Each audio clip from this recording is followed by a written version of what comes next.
Nós convidamos agora, senhoras e senhores, o doutor Nelson Mussolini, que é vice-presidente executivo do Sindusfarma, Sindicato das Indústrias Farmacêuticas do Estado de São Paulo. O doutor Nelson Mussolini é formado em Direito pela Universidade Mackenzie de São Paulo, é sócio da Mussolini, Assessoria em Negócios Limitada, é o atual vice-presidente executivo do Sindusfarma, já exerceu a função de vice-presidente na Eurofarma Brasil e de diretor corporativo na Novartis Biociências S.A., possuindo aí uma larga experiência na indústria farmacêutica nacional e também multinacional. O Dr. Nelson Mussolini abrilhantará o Farm Manager 2012, passando em 10 minutos suas perspectivas sobre a indústria farmacêutica e de HPC para os próximos 5 anos, quando representaremos aí uma das grandes potências mundiais no mercado de saúde e beleza.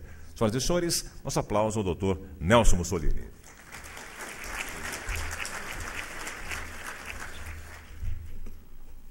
Boa tarde. Queria agradecer, eu não entendi os 10 minutos, viu, Moribe? Depois você me explica essa história dos 10 minutos. Mas eu queria agradecer a todos, e a TPV Nice, ao Moribe, ao Nilson, por esse convite. Na primeira vez que eu participei aqui, eu participei como debatedor, estava lá embaixo, e estou sendo promovido esse ano para fazer uma apresentação para vocês. Alguns dados eu vou passar rapidamente, porque o Sérgio Mena Barreto já fez o favor de passá-los, então fica muito mais fácil.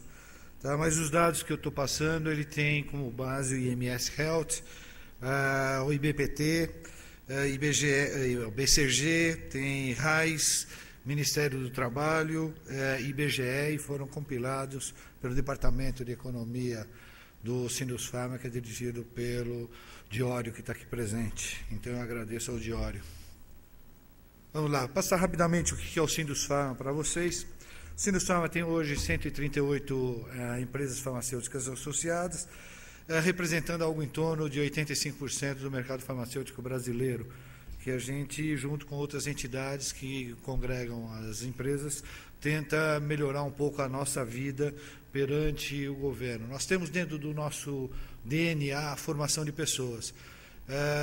O Sindusfarma começa a dar treinamento ao operador de fábrica, com o acordo que nós temos junto ao Senai e Senac, e a gente chega até um MBA que nós temos junto com a Fundação Getúlio Vargas, que a gente ajuda e promove também. Então, a nossa entidade também tem uma especialidade de promoção de manuais para a indústria farmacêutica. Vamos passar por algumas estatísticas do setor, que o Sérgio Mena Barreto já apresentou. De fato, os senhores veem pelas curvas de crescimento que o nosso setor tem crescido bastante, e tem crescido muito acima do crescimento do país, e tanto na área de medicamentos de referência, medicamentos similares, como na área de genéricos. Os genéricos apresentam um crescimento muito acentuado. Esse ano a gente já está em vendas, em reais, participação de 25% do mercado. Eu dei uma entrevista há pouco o pessoal da Bandeirantes e estava falando que ainda tem muito a crescer, porque no mundo inteiro esse mercado representa algo em torno de 60%. E nós vamos, sem dúvida nenhuma, chegar lá. Isso é um fato que acontece com a gente. Em matéria de exportação, o nosso mercado também tem crescido. Ele tem cresceu de 2003 para cá, algo em torno de 5 vezes. Ainda é incipiente, porque o valor é pequeno, mas o crescimento já é robusto, já mostra uma tendência de mercado. Anualmente a gente vem crescendo, isso é muito importante.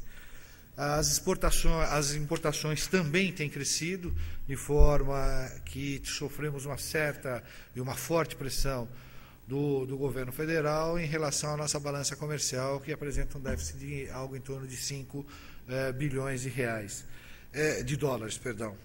Mas há uma questão que nós precisamos olhar com um pouco mais de cuidado. Hoje, em relação ao que acontecia em 2003, nós estamos importando percentualmente os mesmos valores.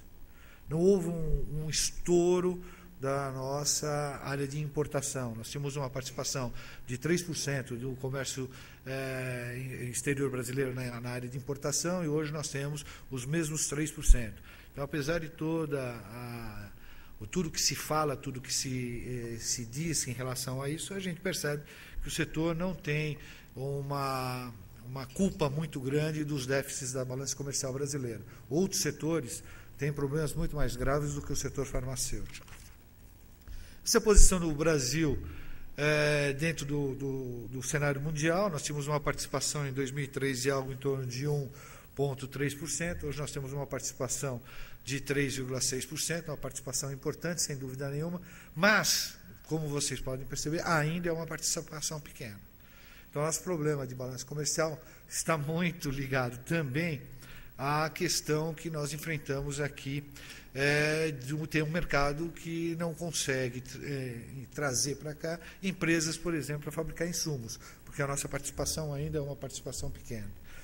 Esse é o futuro que se desenha pelo IMS. Em 2015, nós devemos ser o 6º mercado farmacêutico no mundo, o que de fato é muito importante, e isso se demonstra pelo crescimento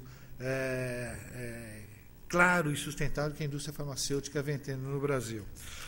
Em média, nós vamos ter um crescimento de 11% a 15% nos próximos anos, isso é o que todos os números nos demonstram, e óbvio que esse crescimento está muito ligado a fatores econômicos. O Brasil está melhorando, ninguém pode falar que isso não está acontecendo.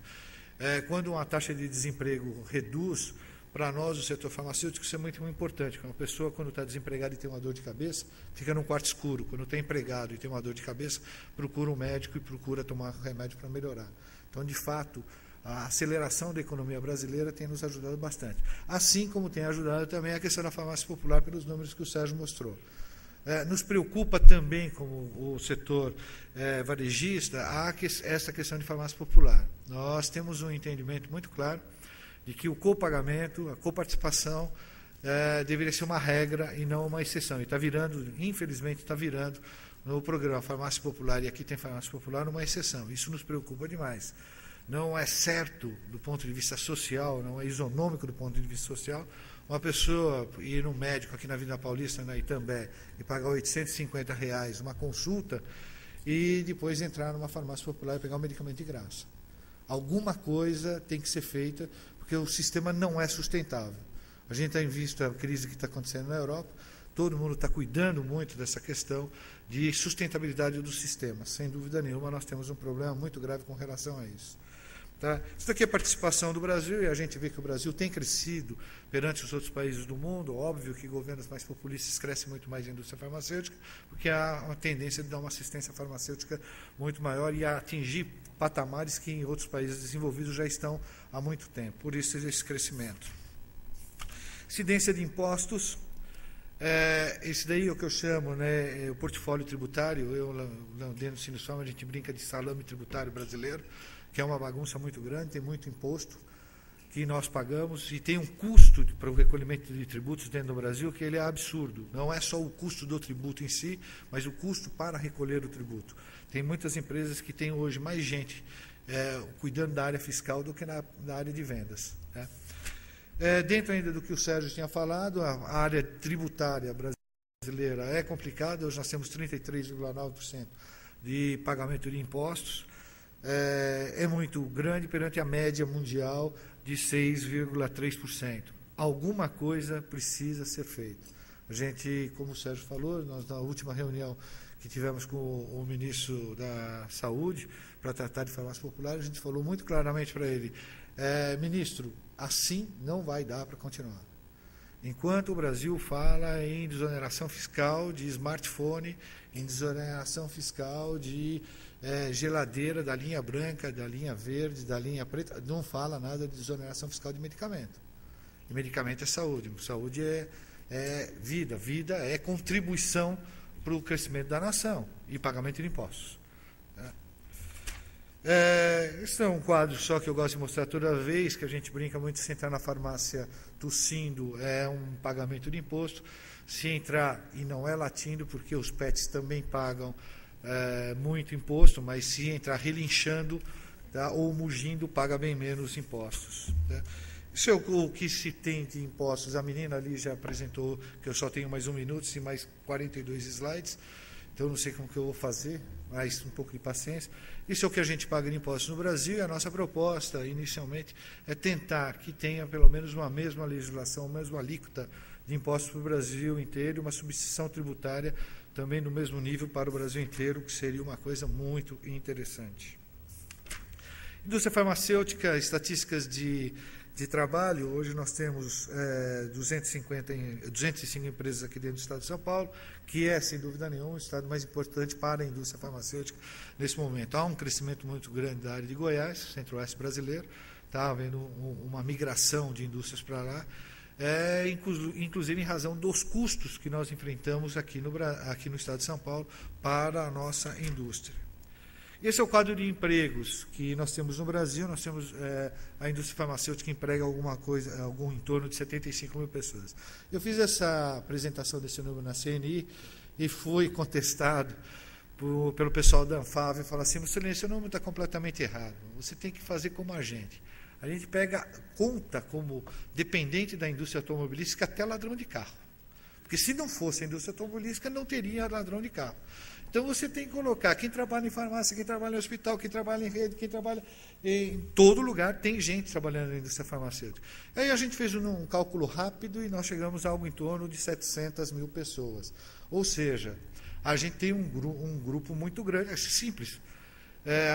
Pelos dados do Conselho Federal de Farmácia, existem 100 mil farmácias no Brasil. Uns falam 65 mil, outros falam 6 mil. Mas que seja 65 mil, 70 mil farmácias no Brasil. Cada farmácia tem no mínimo 5 pessoas trabalhando. Em média, nós já temos aí 350 mil. Aí é fácil extrapolar o número e chegar a 700, 600, 700 mil pessoas trabalhando no setor farmacêutico. Problemas que nós temos na nossa legislação de regulamentação. Nós temos problemas sérios de regulamentação. Uma regulamentação que ela chega a ser desastrosa em algumas áreas, como, por exemplo, a questão dos medicamentos isentos de prescrição, ter passado para trás do balcão, sem qualquer justificativa plausível ou visão internacional que leve a isso. Não havia essa necessidade. Um país que não consegue ainda, de fato, fiscalizar as farmácias da forma que tem que fiscalizar, ou fiscalizar a indústria da forma que tem que fiscalizar, se preocupar com essa questão de levar medicamentos isentos de prescrição para trás do balcão. Quando a gente sabe que tem uma série de produtos extremamente perigosos que são vendidos sem qualquer tipo de controle, sem qualquer tipo de receituário. Então, a gente tem que tomar alguns cuidados para mexer um pouco quando a gente fala de regulamentação. A gente tem uma questão de preço, que é um problema sério dentro do setor farmacêutico, sem dúvida nenhuma. É uma fórmula de cálculo que ela pode ter sido correta em tempos passados, mas hoje ela se apresenta completamente defasada pelo momento que nós passamos, pela forma que a economia tem passado dentro do Brasil. A gente tem discutido isso algumas vezes com o Ivo, que está presente à mesa, e o Ivo está preocupado com isso porque sabe que nós temos que, de alguma forma, fazer algum tipo de mudança. Nós não podemos ter um mercado em que há uma deflação ou uma redução de preço de 0,25%, quando a gente sabe que os insumos da indústria farmacêutica tiveram um crescimento muito maior que isso. Energia elétrica, por exemplo, em média cresceu no último ano para o industrial farmacêutico 13%. A folha de salários cresceu algo em torno de 8%. E então, se você começa a pegar esses índices, se começa a pegar uma legislação que pode ter sido útil durante o período, a gente não contesta isso, mas que agora precisa ser modernizada rapidamente, porque vai trazer, sem dúvida nenhuma, um problema para o setor farmacêutico. Não quero e não defendo, nossa entidade não defende a simples liberdade de preço em tudo, não é por aí. Nós temos produtos que têm alta concorrência, alto nível de concorrência, que podem sim ter uma liberdade de preço. E merece uma liberdade de preço, que isso vai regular o preço para baixo. Tem produtos que têm uma baixa concorrência, precisa ter algum tipo de controle pelo governo, mas não esse tipo de controle que hoje se afigura, que é um tipo de controle completamente desatrelado de qualquer lógica de mercado. Ele não tem nenhuma lógica de mercado. Então, precisamos estudar, precisamos brigar, porque é daí que vem o investimento em inovação, o investimento em capacitação, o investimento em desenvolvimento do setor farmacêutico no Brasil. Esse é o meu último quadro, até que eu consegui falar bem rápido, certo, Moribe? Tá? Em que demonstra que o setor farmacêutico tem tido uma variação de preços abaixo, o IPCA geral e o IPCA do setor farmacêutico tem ficado muito abaixo nos últimos anos. muito em razão do que tem acontecido, graças à concorrência que foram criados pelos medicamentos genéricos e graças também à necessidade de participação maior e uma concorrência maior entre as próprias empresas nas classes terapêuticas. Senhores, eu queria agradecer a todos e estou à disposição para qualquer outro questionamento. Muito obrigado.